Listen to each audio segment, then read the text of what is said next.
आज अलीगढ़ में 5 बार के सांसद और समाजवादी पार्टी के वरिष्ठ नेता सलीम इकबाल शेरवानी एक जनसभा को संबोधित करने आए।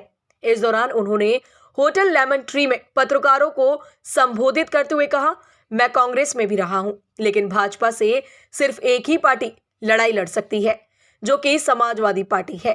उन्होंने अपने संबोधन में कहा कि कोविड-19, पेट्रोल डीजल गैस सिलेंडर और किसानों के आंदोलन को लेकर भाजपा सरकार ने जनता का विश्वास खो दिया है और उत्तर प्रदेश की जनता अब बड़ा बदलाव चाहती है।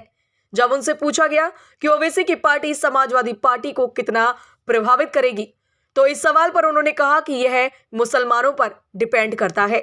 उन्होंने बताया कि ओवैसी की पार्टी बिहार में चुनाव लड़ी, जिससे भारतीय जनता पार्टी को फायदा मिला। वहीं उन्होंने पश्चिम बंगाल के चुनाव में भी कोशिश की थी, लेकिन मुस्लिम वोटर वहां नहीं भटका और ओवैसी की पार्टी के प्रत्याशियों की जमानत जब्त हो गई। जिन्ना के सवाल पर उन्होंने कहा कि सिर्फ चुनाव के समय में जिन्ना को मुद्दा बनाया जाता है। उन्होंने कहा कि इसका राजनीतिकरण करने की जरूरत नहीं है। अपने संबोधन में सलीम शेरवानी ने कहा कि ईमानदारी से कहा जाए तो पाकिस्तान से अच्छा दोस्त भारतीय जनता पार्टी का कोई नहीं है। कोई भी चुनाव हो, उसमें पाकिस्तान का नाम लिए बगैर भाजपा वाले नहीं रह सकते। नवजोत सिंह सिद्धू के द्वारा इमरान खान को बड़ा भाई कहने के सवाल पर सलीम शेरवानी ने कहा कि नवजोत सिंह सिद्धू और इमरान खान दोनों क्रिकेटर रहे हैं, साथ बहुत क्रिकेट भी खेले हैं, आपस में दोनों की दोस्ती थी। उन्होंने कहा, मेरी नजरों में सिद्धू को यह स्पष्टीकरण देना चाहिए था कि यह पर्सनल लेवल पर मेरी उनकी दोस्ती है, लेकिन देश के साथ कोई समझौता नहीं कर सकते।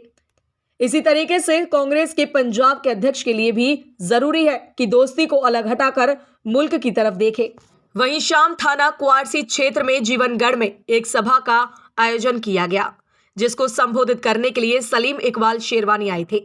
वहां की जनता व समाजवादी पार्टी के पदाधिकारियों के द्वारा सलीम इकबाल शेरवानी का जोरदार स्वागत किया गया और समाजवादी पार्टी के मुखिया मुलायम सिंह यादव के जन्मदिन पर केक भी काटा गया।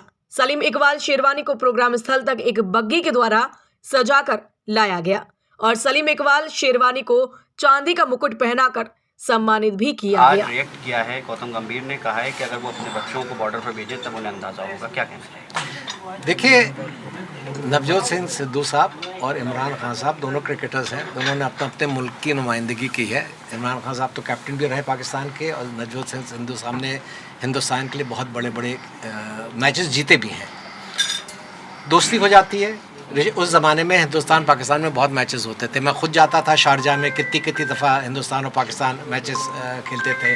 यहाँ पे अपने मुल्क में मैचेस होते थे, इनकी आपस में दोस्ती थी, वो था।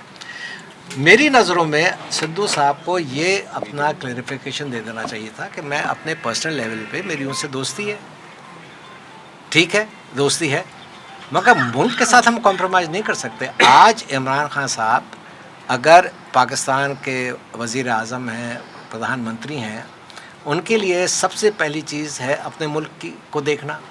इसी तरह सिद्धू साहब जो कांग्रेस के पंजाब के अध्यक्ष हैं, उनके लिए भी ये ज़रूरी होता है कि दोस्ती को अलग हटा के सबसे पहले आप अपने मुल्क की तरफ देखिए, क्योंकि मुल्क को हम कमज़ोर नहीं कर सकते। पाकिस्तान को आपने भाजपा का दोस्त बताया, क्या इसके पीछे?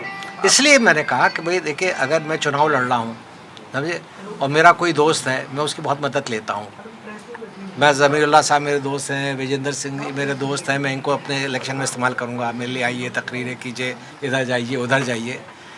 पाकिस्तान को ऐसा इस्तेमाल करते हैं बीजेपी वाले और हमारे प्रधानमंत्री जी और अमित शाह जी कि हर चीज़, आपने कितने चुनाव देखे कि फला जीत जाएंगे। अहमद पटेल अब तो नहीं है इस दुनिया में, गुजरात में अगर अहमद पटेल चुनाव जीत गए तो पाकिस्तान में तालियां बजेंगी।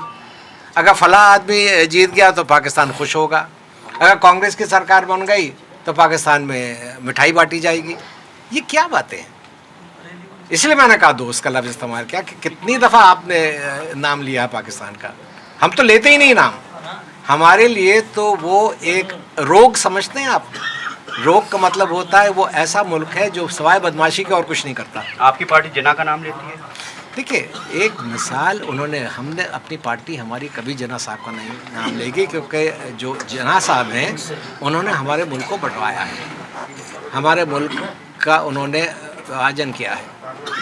उन्होंने एक तकरीर कहते हुए, और अखिलेश साहब ने इसकी सफाई दी कि भाई जब एक वक्त फ्रीडम फाइटर्स के नाम आ रहा था उस वक्त हिंदुस्तान एक था। जब हिंदुस्तान एक था तो उन्होंने कहा कि ये भी उस स्ट्रगल में मौजूद थे, वो गांधी जी से मिलते थे, वो उनके साथ बैठते थे। तो ये बहुत पॉलिटिसाइज करने की ज़रूरत नहीं है इसको। आपने एक बात और कही, आप